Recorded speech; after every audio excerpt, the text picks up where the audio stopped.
Me rastin e festave të fundvitit, në qytetin e Maliqit u zhvillua një aktivitet artistik i veçantë, ku në qendër të vëmendjes ishin nxënësit ekselent në mësime nga shkollat nëntëvjeçare dhe të mesme të bashkisë. Aktiviteti solli një atmosferë festive, të mbushur me këngë, recitime, valle dhe interpretime artistike të përgatitura nga vetë nxënësit. Aktiviteti u përshëndet nga kryetari i bashkisë Gëzim Topçiu, i cili theksoi rëndësinë e mbështetjes së vazhdueshme për nxënësit e dalluar, duke i konsideruar ata si një investim të çmuar për të ardhmen e komunitetit.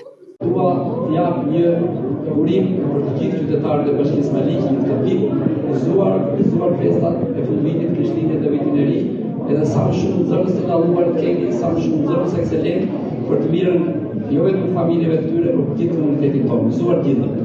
Nxënësit e përzgjedhur si më të mirët në mësime për këtë vit shkollor kanë marrë dhe dhurata të përgatitura nga bashkia, si dhe të mbështetur nga Kisha Ungjillore. Fondacioni tonë duar që sigurohet ka një gëzim të madh për ta sjellë këtë festë midisjush.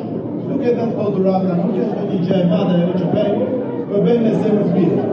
Ky takim erdhi si vlerësim për përpjekjet për kushtimin dhe rezultatet e shkëlqyera që këta nxënës kanë arritur gjatë vitit shkollor. Në shenjë mirënjohjeje dhe motivimi, nxënësve ekselent ju ndan dhurata simbolike si një nxitje për të vijuar rrugën e dijes dhe suksesit.